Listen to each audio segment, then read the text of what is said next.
This is an online lesson for the IEB Grade 12 English Home Language Poetry Curriculum of 2020 and 2021.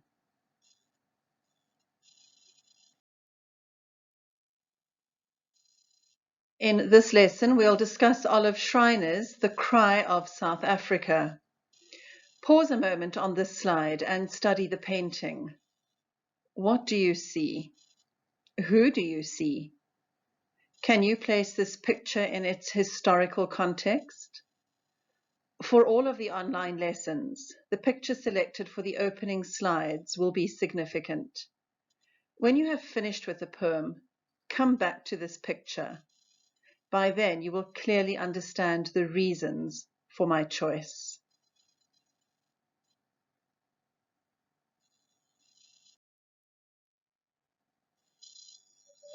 Those of you who have completed my online lessons on the novel The Dream House should remember the references to Olive Schreiner.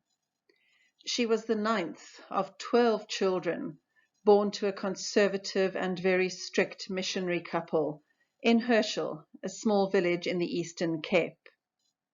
Olive Emily Albertina was named after 3 brothers who all died before she was born.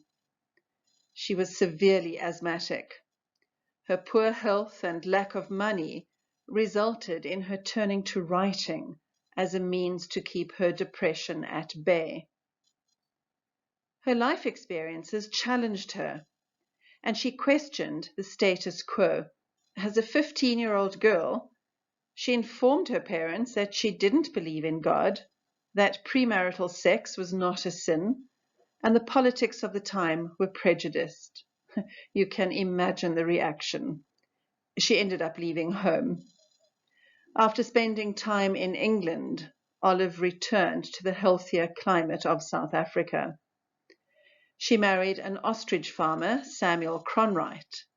Their infant daughter died a few hours after birth, and Olive suffered numerous miscarriages after that.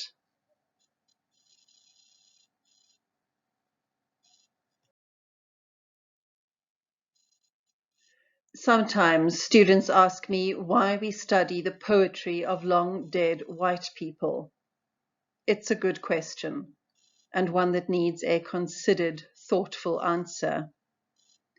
When it comes to a writer like Olive Schreiner, however, I think the reasons will be clear enough. She was a firebrand, calling out the wrongs of imperialism and racism in South Africa. She actively represented the interests of the Boers and black people. She couldn't stand Cecil John Rhodes and his policies.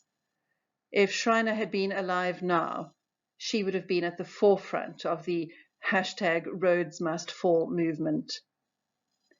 The authorities of the time took such a dim view of her activism that they burned down her house and all her manuscripts. She was also imprisoned in a concentration camp during the South African War. The imprisonment did not subdue her.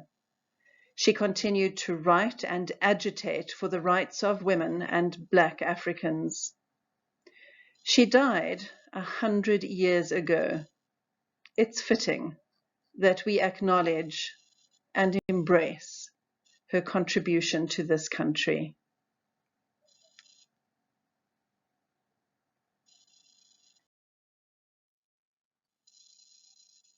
This poem, The Cry of South Africa, is set during the South African War of 1899 to 1902.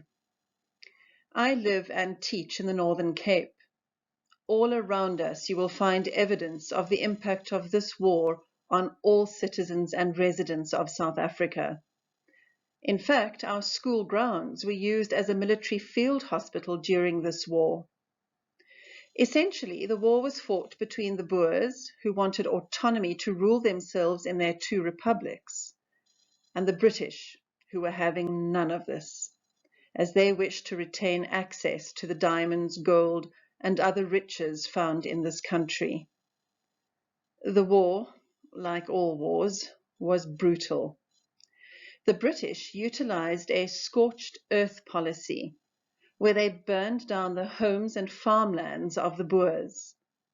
Boer women and children were rounded up and imprisoned in concentration camps. Tens of thousands of people died during this time. This is the background to the poem.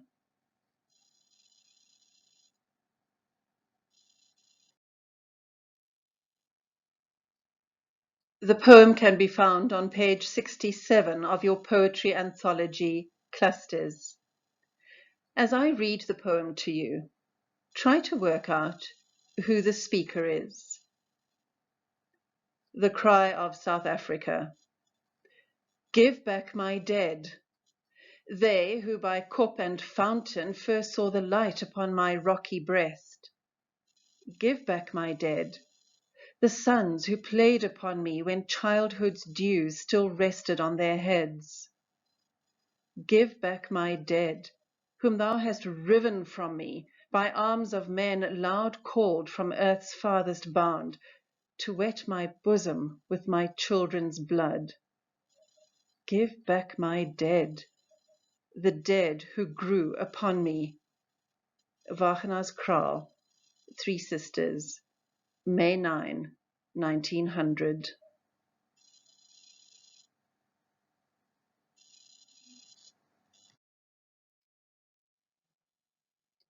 My students know the drill. After the first reading of a poem, they have to analyze it themselves. There are many ways to do this. This is just one method. For each poem that you study, use these headings. Number 1, content, meaning. What is the poem about? Number 2, structure. Look at the mechanics of the poem. How many lines? How many stanzas? Is there a specific rhyme scheme? What kind of poem is it? A sonnet, an ode, a dramatic monologue? Number 3, language. Look at the diction, the actual words chosen by the poet. Identify any figurative language. Take note of the punctuation used. And number 4, tone and mood. Remember that tone refers to the poet's emotions, while mood is a reference to the feelings evoked in the reader. If you do this before reading or listening to any notes, you are well on your way to developing your own authentic response to the writing. Your examiners want to see how you have grappled with the text.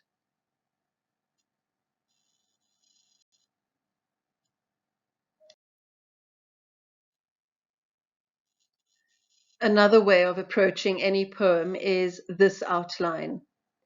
Pay attention to the title of the poem. Make sure you understand what it means. Identify the literary devices. Consider the format of the poem, and consider what the poem's message is, to you personally and to others. Do this now. Pause the video. I'll wait.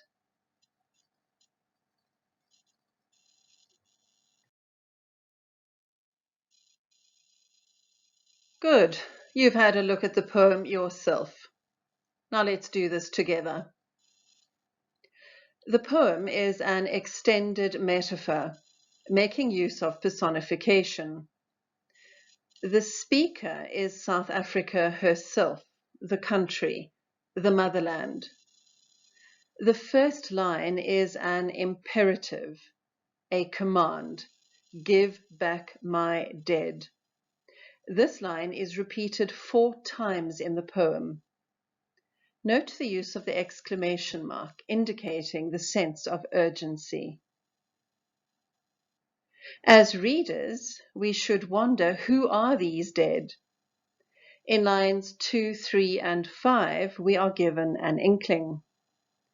The dead people are those born in this motherland, those who first saw the light upon South Africa's rocky breast, who were born near Kop and Fountain. Of course, kop is a Dutch or Afrikaans word meaning hill or small mountain. Are there any Liverpool fans watching? You'll know that the Kop, the famous Liverpool stand at Anfield, is named after the Battle of Spioenkop, where hundreds of British soldiers were killed. Many of them were from Liverpool. The use of this word kop immediately contextualizes the poem for us. The setting is clear, and the speaker's sympathies are clear. The maternal imagery is evident here. The land has a rocky breast, and her sons who played on her are referenced. It is these men who went off to battle and perished.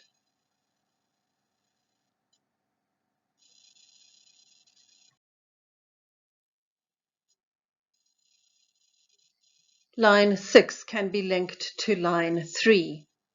In line 3, the land's children saw the light for the first time. In line 6, the dews refer to the early morning dampness.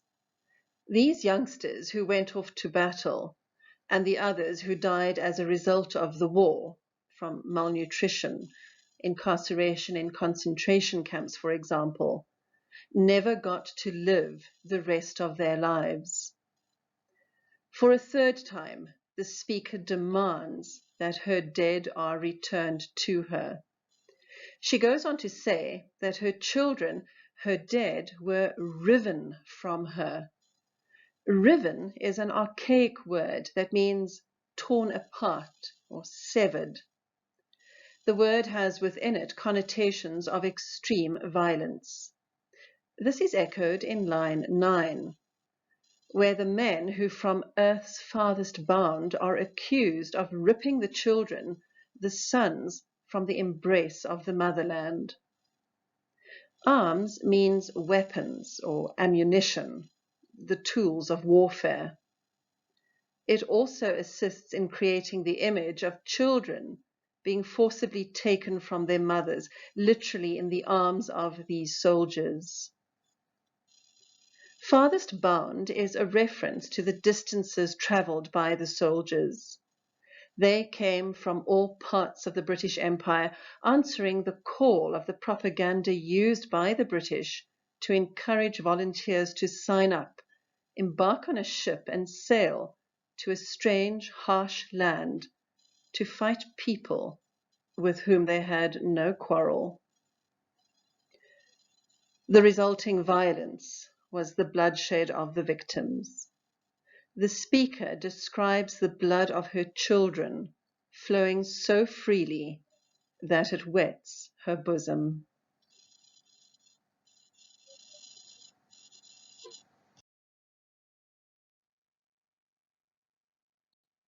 In the last two lines of the poem, we hear once again that impossible command, "Give back my dead."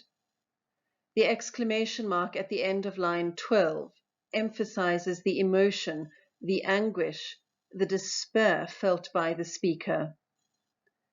The tone of the poem emphasizes the pain that is caused by war. It is clear that the speaker and the poet are anti-war. The poet has cleverly used an extended metaphor to illustrate the futility and senselessness of war.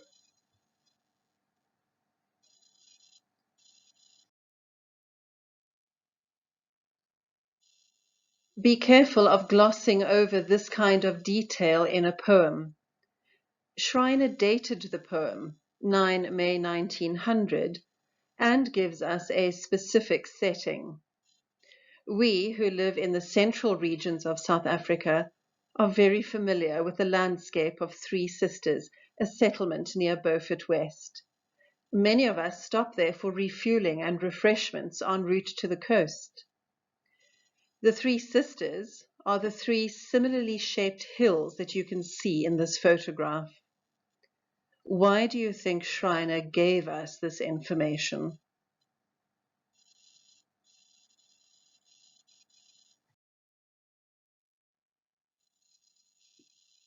I think you have enough information to tackle some questions on the poem. Are you ready? My students have the questions printed on their lesson plan for this class.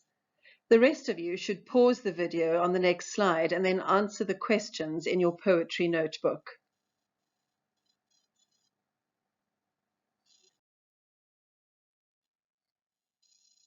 Remember that your answers to the questions need to be detailed. You should all be familiar with the structure of P answers.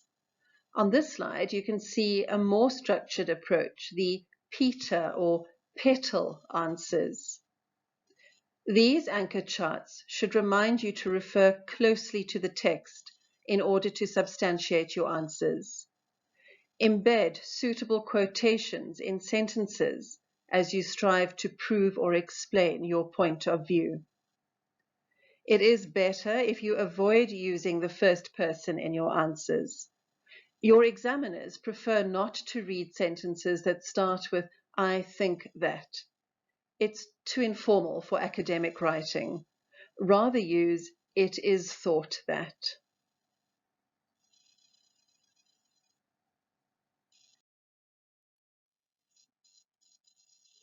Here are your questions. Take note of the words and phrases which have been highlighted for you. This should provide you with some direction, a framework within which to write your answers. Always refer to the text itself. Pause the video here until you have finished writing your answers.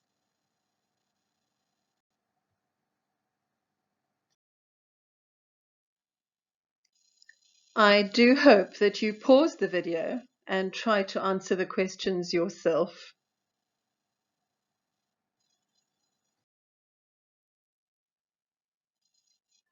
The first question requires you to provide evidence that South Africa, the country, is the speaker. As part of your textual evidence, don't forget about the title of the poem.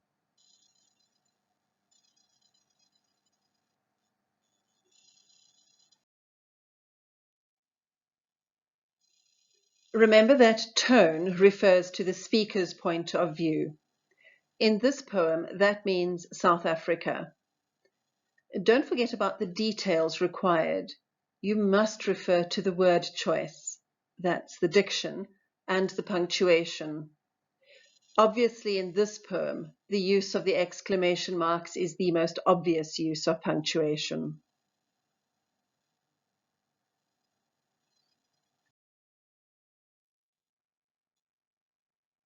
In an answer such as this, I suggest that you work methodically from the beginning of the poem, highlighting all references to childhood and growing up. You can then construct a logical response in which you explain each of these references.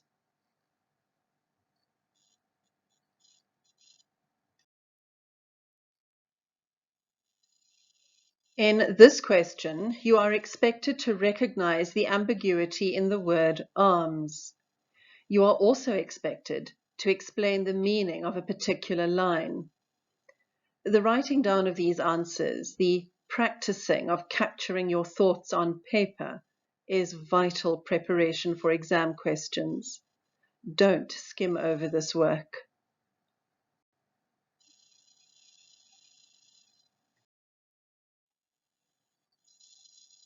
The entire poem is an extended metaphor. In your own words, explain how and why Schreiner has done this. Be careful of swimming upstream when questions are worded in this way. It's far easier to write why the metaphor is effective than to express your doubts as to its effectiveness.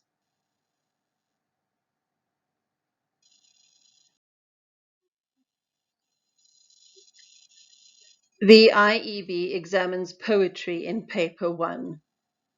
This poem is a scene poem and could appear in question 3 of the paper. You should know that often the examiners pair a scene poem with something else. For every poem that you study this year, I advise you to find other media forms with which you can pair it.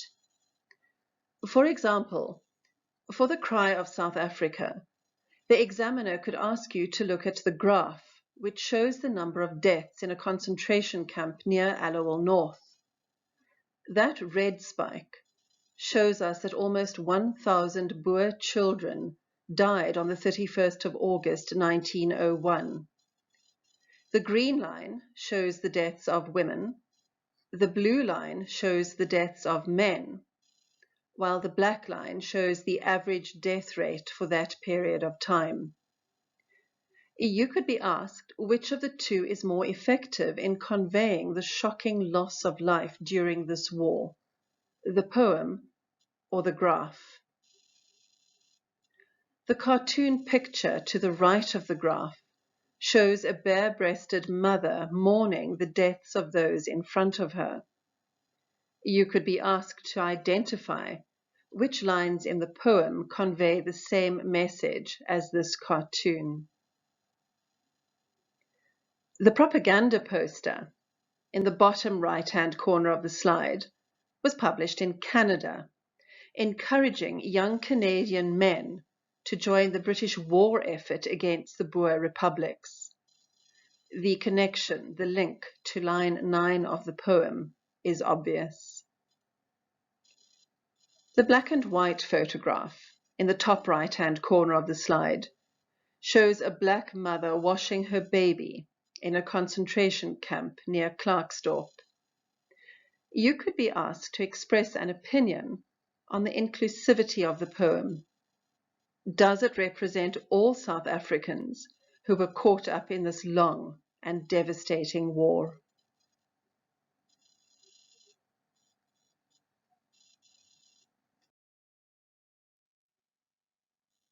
Question 4 of paper 1 is always an unseen poem. Often the unseen poem is paired with a seen poem. If you don't know Thomas Hardy's poem Drummer Hodge, I suggest you pause the video and read it. It is the true account of the death of a young British boy who served in the British Army as a drummer.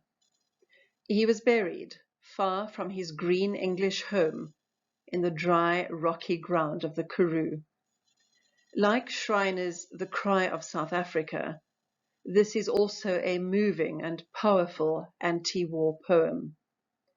You could be asked to discuss which of these two poems is the more successful anti-war statement.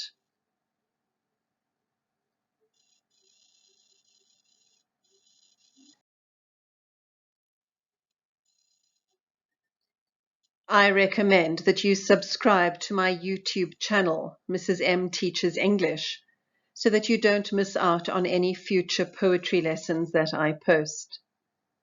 Thank you for joining me as we read and discussed this poem.